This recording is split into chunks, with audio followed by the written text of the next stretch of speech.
Bonjour et bienvenue sur Onco-Nutrition, le podcast qui met en lumière le rôle essentiel de l'alimentation dans la prévention et le traitement du cancer. À chaque épisode, découvrez les avancées scientifiques et les stratégies nutritionnelles élaborées par des médecins nutritionnistes pour renforcer votre santé, prévenir les récidives et mieux vivre avec la maladie. Avec des conseils pratiques et des clés concrètes, Onco-Nutrition vous guide pour faire de votre assiette un allié puissant de votre santé. Aujourd'hui, nous abordons un sujet qui préoccupe de plus en plus de monde, l'obésité. Quel remède contre la pandémie silencieuse ? Rien que ce titre interpelle. Oui, l'obésité est devenue un problème de santé publique extrêmement pressant, surtout après les confinements. Nos modes de vie y sont étroitement liés. Mais ce n'est pas juste une question de rentrer dans son jean préféré. Absolument. L'obésité est bien plus qu'un enjeu esthétique. Elle est associée à des risques majeurs pour la santé. Le diabète de type 2, les maladies cardiovasculaires, les troubles neurologiques et même certains cancers. C'est donc un problème de taille. Et face à cette urgence, l'industrie pharmaceutique se mobilise pour développer des traitements. On voit émerger une diversité de médicaments contre l'obésité. Coupe-faim, bloqueurs d'absorption des calories. Sur le papier, la solution semble idéale. Perdre du poids tout en continuant à se faire plaisir à table.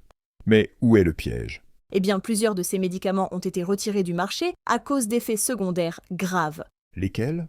Prenons l'isoméride par exemple, il a été retiré en 1997 après avoir été lié à de graves problèmes cardiovasculaires déclenchant un scandale sanitaire. Quant au lorcaserin, un coupe-faim approuvé en 2012, il a été interdit en 2020 en raison d'un risque accru de cancer du pancréas, du côlon et du sein. Certains patients ont également signalé des épisodes de dépression et des pensées suicidaires. C'est effrayant. Oui, surtout quand on sait que ces médicaments étaient censés aider les patients.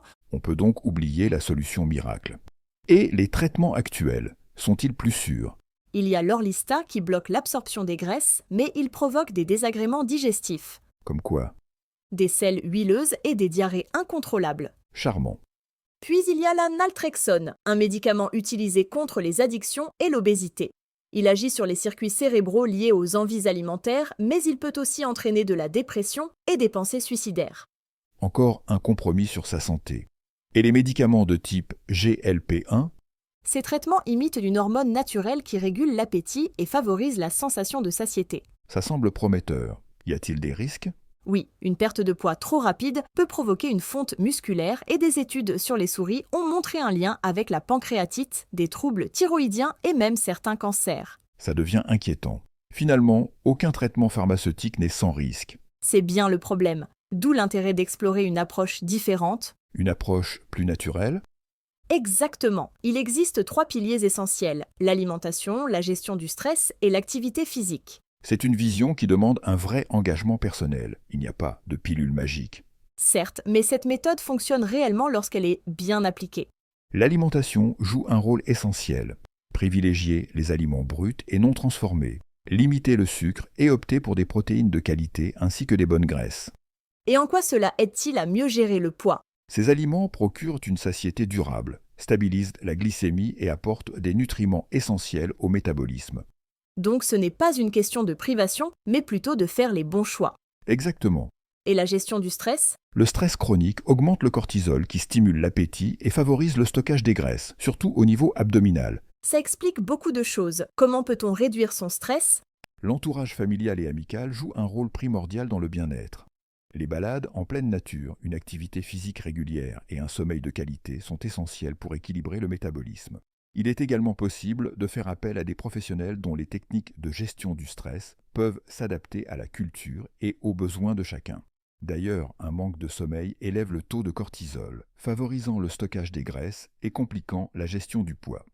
Donc, bien dormir est une priorité. Et l'exercice ? L'activité physique ne se limite pas à brûler des calories. Elle améliore aussi la sensibilité à l'insuline et aide le corps à mieux utiliser le glucose, plutôt que de le stocker sous forme de graisse. Et pas besoin d'être un athlète de haut niveau, n'est-ce pas ? Non, la clé, c'est la régularité. Marche, natation, danse. L'essentiel est de bouger régulièrement. On est loin de l'idée que l'obésité est simplement une question de volonté pour maîtriser son appétit. Oui, c'est bien plus complexe.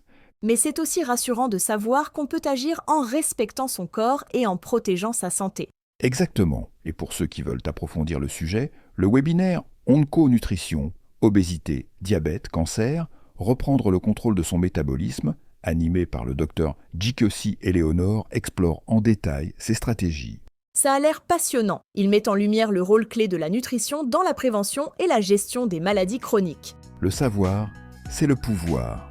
Et la vraie conclusion ici, c'est que seuls les changements durables de mode de vie permettent une santé sur le long terme.